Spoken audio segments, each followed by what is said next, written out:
Hey guys, welcome back to another video. It's been a little bit since I've been in my room, and when I'm in this position, you know it's time for a movie review, especially if I got the Captain America shirt on.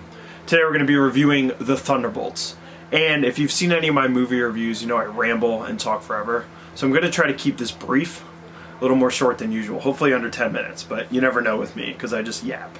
Alright, so first off, I'm going to give you a huge spoiler warning. I'm definitely going to spoil the movie even without trying.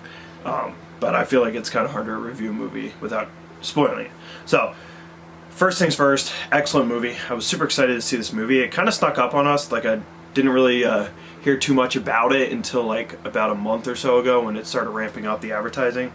Movie was great. Seen a lot of clips on like Instagram and stuff, so it was getting me more hyped to see it. Also, let's talk about how Marvel kind of spoiled their own movie. They revealed that the New Avengers was the title of the movie, like pretty much 2 days after the movie came out.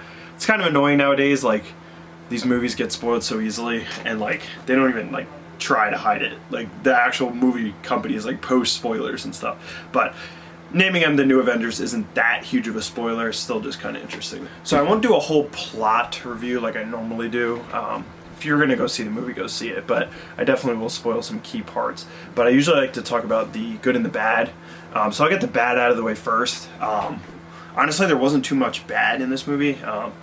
I'm definitely a little less critical of the Marvel movies because I kind of rate them differently than I would a normal movie. Like, they have a special place in my heart, so I don't really rate them the same as like a regular movie. I kind of give them a different standard. But as far as Marvel movies go, I really like this one. I loved Captain America 4, Brave New World, and this one I think was honestly better in my opinion, and I really like that movie, so that means that this movie is really high up. I think I gave Captain America an 8.5 out of 10, so I'm going to say I'm going to give the Thunderbolts a 9 out of 10. There's always room for improvement. It isn't the best Marvel movie ever, but it was really good. I'd say the bad was Taskmaster, which I'm glad they took care of her right away. I feel like Marvel listened to the fans. Like, they cast them Taskmaster as a female character, and in the comics it's a man, which, like, whatever. But the fans hated that, and her character was kind of lame in Black Widow. So I feel like they kind of had a nod to the fans in this movie. They killed her off in, like, literally in 10 minutes within the movie. So that was kind of funny. I'm glad she was gone. There wasn't much bad besides maybe the decision for Bucky's haircut the majority of the movie. I think it looked pretty bad until the end, and then in the post-credit scenes it looked amazing. I was like, why didn't they just give him that hair the whole time? But honestly, really not too much to complain about. Let's talk about the good. So the good, John Walker was the best in my opinion.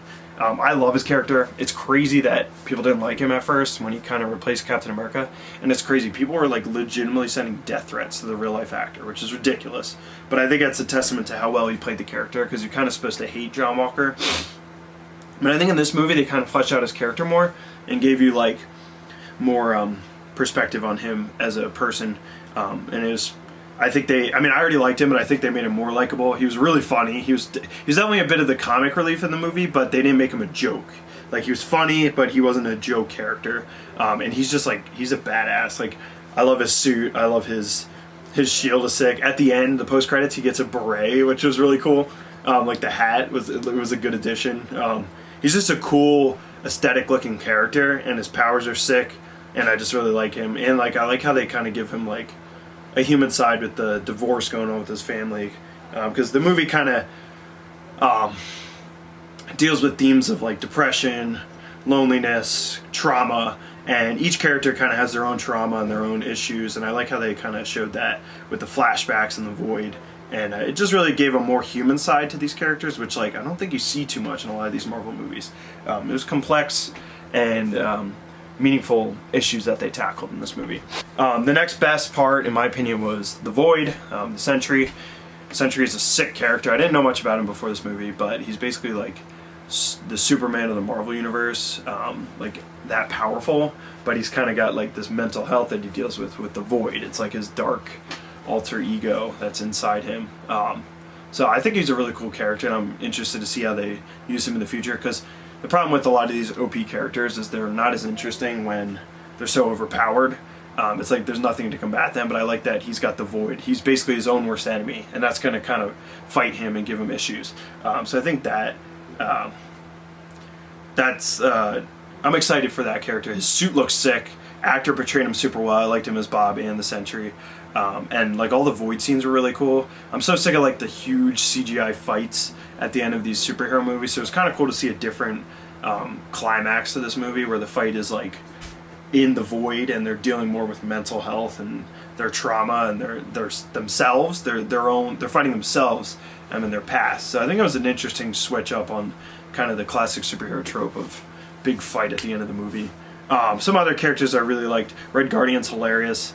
Ghost, kind of take it or leave it. She's got decently cool powers. She's kind of bland in my opinion.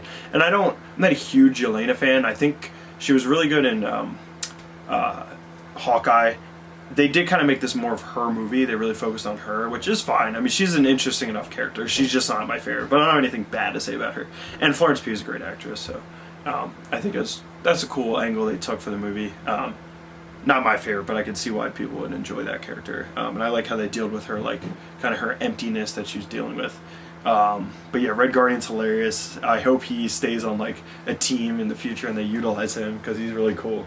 The only thing that's hard to, like, defend or whatever is, like, the fact that you have all these Avengers, and especially in New York City, and once again it's just the team that's in the movie. Like, you have all these, basically it's like super soldiers and humans with some gimmicky powers, and they're really not that strong, and they're supposed to fight a threat that's basically as strong as all the Avengers in one. And it's just like, yo, where's Spider-Man, where's Daredevil, where's all the other characters in New York when all this crap is going on? Because I was supposed to like believe that this team of Thunderbolts is going to take down that big of a threat without anyone else showing up.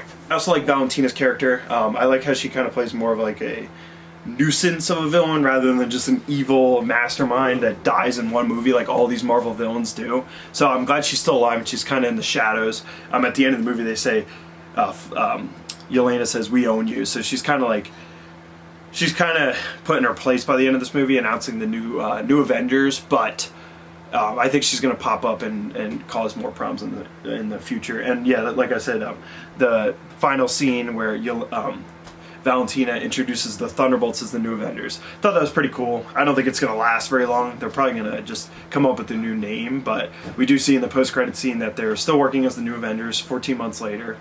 So that's cool. I mean, I'm cool with another team, but they're probably not going to be the real Avengers. But I guess we'll see. And then speaking of post-credit scenes, spoiler, huge spoiler here, we see the Fantastic Four ship come to the MCU in the outer space, which is sick. I'm so excited for that. So Fantastic Four comes out in July, so that's set in the past, but somehow they're going to come to the future in the regular MCU, so I'm excited for that. I think this is the first movie where everything started to come together again. I feel like they've been struggling with that in this phase, where the movies are all disconnected, but now it's kind of coming together, and it seems like everything's paying off, and I'm excited for that payoff. And I think Fantastic Four is going to bring all the loose ends and just set up a really cool future for the MCU.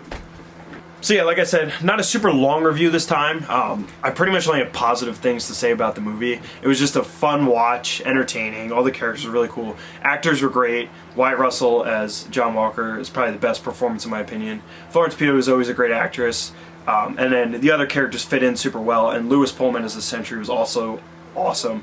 So I'm excited to see his work in the future. But great acting. CGI was good. I didn't really notice any bad CGI scenes. That's like a sore thumb. Suits are pretty cool. I wish they went a little more bright with the lighting of the movie, like the color grading, but I understand that they're going for a darker vibe theme with the void and stuff. And all those shots are really sick, where New York gets engulfed by the void, just black and white. But Sentry's suit was sick. Yeah, honestly, a lot of good things to say about this movie. Like I said, not perfect, and I also rate these a little differently, but for a Marvel movie, I'm going to give this a 9 out of 10, and I think you should watch Thunderbolts or the new Avengers as soon as possible. Thanks for watching, guys. I'll see you next time. Peace.